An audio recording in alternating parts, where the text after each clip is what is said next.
right, well, I started, so here we All right, go. so Uh, cool. Cool. all right, have we started? Yeah, yeah. Yeah. Well, I mean, you should be able to watch it now. Oh, are you streaming? Yeah, it's on YouTube. What? I can't see and You just click on my see you channel. streaming.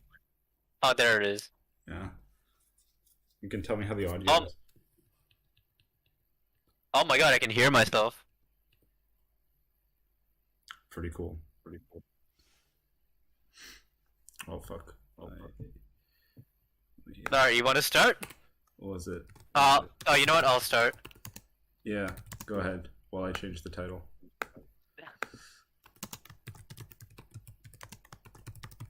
All right, so today, we have watched an anime called Hoshi no Koe. Hachi no Koe. Hashi I, no I Koe, forgot what was the name of it. I think it was The Hashi. Voices of a Distant Star. Great. No, it's Hoshi. But it's okay. It's Hoshi no Koe. It's Hoshi no Koe. Voices of a Distant Star, or maybe like the painful anguish of a distant animator. Because good lord, this anime. So Anthony, would you like to start off? Okay, yes. How'd you feel the anime was? Um, I mean, I was confused for half of it. Like, I think the Okay. opening segments do like a really bad job of actually setting up a plot, and then it just kind of. Okay, just for context, the opening act of this movie, which is just about the most amazing thing you can get. It starts out in your typical Japanese high school, um, with less than stellar drawn characters, I might add. Anthony, you can add to that, right? I You mean, can add to that, right? as someone who is, studying to be a comic artist, yeah, no, there's they got a lot to learn about perspective drawing. I'm gonna be honest. Yeah, so it starts out in your typical Japanese high school, and the way it works is that um oh god, oh goodness me, how do I phrase this? So imagine a world you live in a world where the UN actually does something instead of sitting by and writing strongly worded letters at warring nations. Now we're getting and political. the fact that they and the fact that they recruit child soldiers, which at the time this girl was 14 years old. But we won't talk about that, will we? We're here to talk about the story, the love story, the complete simp story of no. What was his name? Noboru? Yeah, I think that's Noboru? yeah, Noboru. Noboru? Noboru. Fuck. This dude, this dude was something else, man. So, Yeah. you have anything you want to add? I mean, I mean, his whole character arc is look at me wait for a text message from my girlfriend, who's not technically my girlfriend. Yeah, this guy is like the top OnlyFans viewers, man. He's something else. He subscribed with premium. Yeah, okay. First off, we should start. What did you like about this ONA? And by the way, this is an ONA.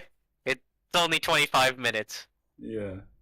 So, well, I think you're gonna agree with me, but yeah, backdrops and whatnot, their scenery is really Oh, good. bro, the backdrops were so good. They were so good. They were really well drawn, but I think there's other things like their lighting is sometimes really skewed and just overly saturated to the point Yeah. where like the characters' faces are like the brightest thing ever, and I feel like I'm getting flashbanged every time they appear. Yeah, their backdrops were amazing. And as much as Makoto Shinkai loves having a jizz over the multiple times he uses the train crossing, I have to admit, I did like those scenes as well. I don't know, And you'll man. find that Makoto Shinkai loves fucking train crossings for some reason. I don't know why. Like the I, dude just has, the dude just feels the need to have one. yeah, but having three in like a 24-minute ONA is More kind of than three. ambitious. It was fun. You cut back to the It guy was- every single time he's at the train crossing. Oh yeah, I forgot the last one. Yeah, no, it was four. Yeah, there was four of them. That's a little There was four ambitious of them. for a Yeah, 24-minute anime. yeah. Okay, continuing with the rest of the plot, apparently they have to find like a bunch of alien race called Tarsians, and this girl just straight up goes to space, leaves her, what is it, 14-year-old boyfriend behind? 13-year-old? I guess. I don't think they really established what his age was. Yeah, yeah, too young to have. Maybe this guy was a pedophile. He becomes a pedophile later. Well, wait, no, okay, He becomes wait. one later. We can calculate this because the message that she sends takes 8 years to send, and she's 15 at the time, and he's 24 when she gets it. Okay. So by that logic, it's like he's like 32? 16. No, he's 16. He's 16. Okay. Yeah. Okay. Alright, continuing with the plot, she goes off to fight these Torsians. But she wants to come back to Earth, but the UN is like, haha, no you, and they keep warping into different places. And the further she goes away from Earth, the more time it takes. And it's like this fucking old ass Nokia phone that she texts her boyfriend on. So it takes a lot longer for the messages to reach. Eventually, she's forced to make like a hyperspace jump. Which, by the way, how good is that hyperspace jump animation? Well, it's definitely unique. It's not like the freaking like overused Star Wars one that everyone uses. Yeah, exactly. This one's Yeah, like, what was it? Like they create like a wormhole, the worm anus or whatever, and fucking hightail through it. Yeah. Yeah, they have worm anuses, and they have their UN ships which look like star destroyers. So you know where it comes from. She goes to Agartha, gets fucking stuck there. And essentially the rest is history. But by that time, her boyfriend's like 24, and you'd think this guy just moves on, right? Gets a boyfriend, gets a boyfriend. Maybe he's gay. I mean, yeah, Maybe he's gay. Maybe he's gay. Maybe we don't know. Maybe he's gay, man. The way he sounded didn't sound too keen on this girl. But he could have gotten a girlfriend. No, he chose not to, and he still likes this girl who's like 15. Well, she's not So 15 anymore by that point, but yeah, it's like this dude just turned into a straightaway pedophile. Anyway, that's the whole point of the movie. she's like Now, 23 at that point.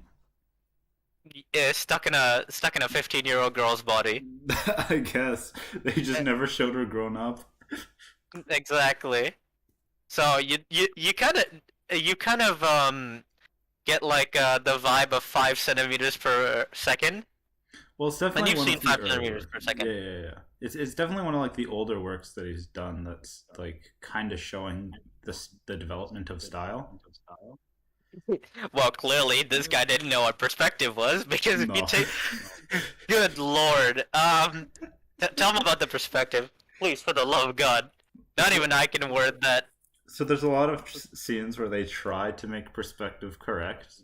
Characters looking up, looking to the side, or having like top-down views or whatnot. But the problem with that is that they just screwed the pooch on all of them. It just made it look like they just like moved the character's face upwards and gave him a massive Like- over chin. It's like the Like, crimson chin fucking blasted through the radii. It just went yes. Like if you look at the very beginning, you'd see like the girl going on a bike ride with her boyfriend, and I guess that's like a popular thing in Japan. But like he looks up to the sky, and you see like her fucking trace things where she looks like a fucking spoon.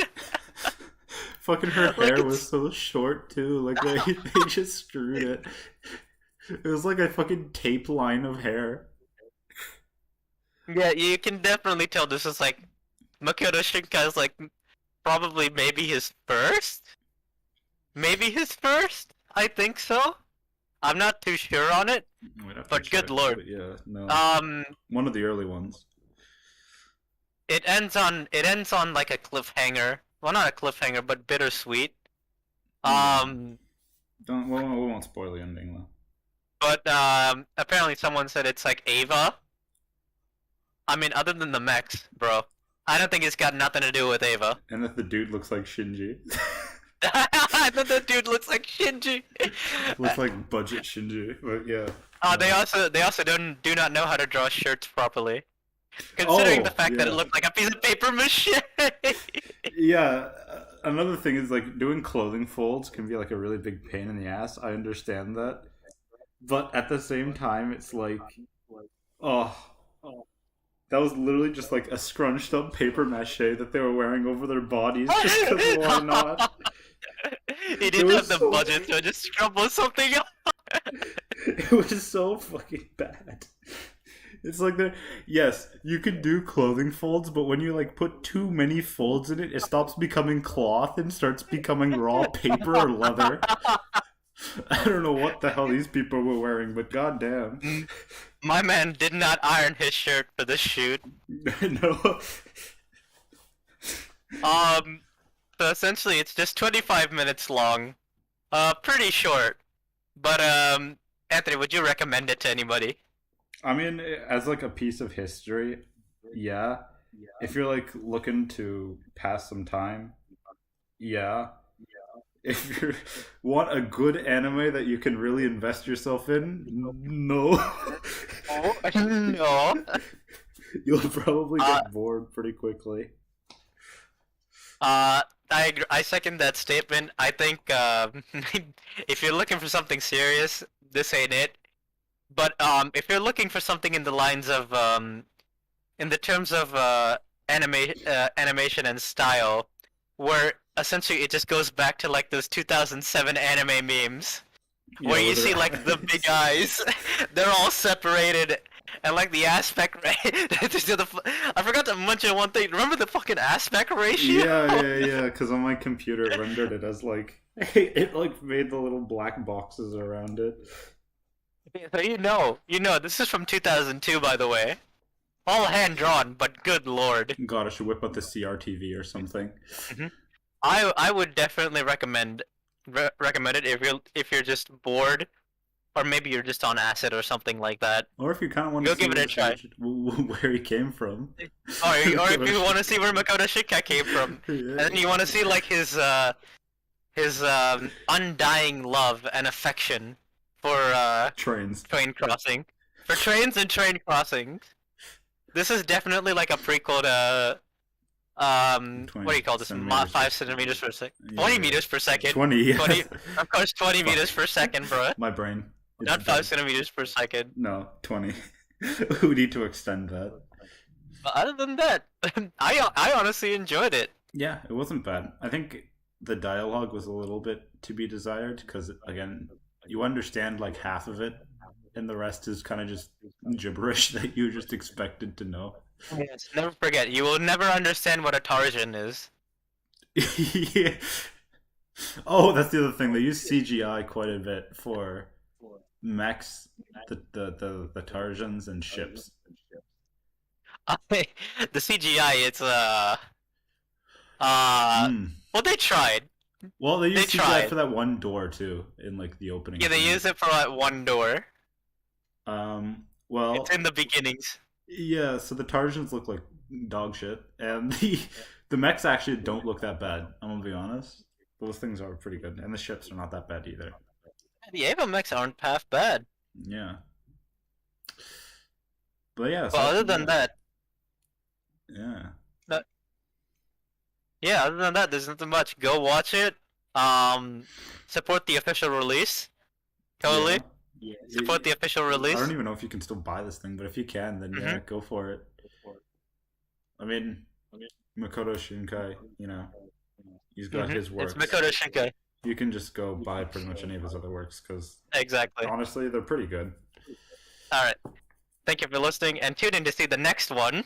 Yeah, because for the After whole we do our month, spin wheel. yeah, for the whole month of March, we're watching 10 random anime from 2000 to 2005. Woohoo! It's all under a spin wheel, Yep. so it's all randomized. All right, that's been All right. a review of The Dilemma of a Distant Animator. Fuck off. Enjoy the animation. Enjoy.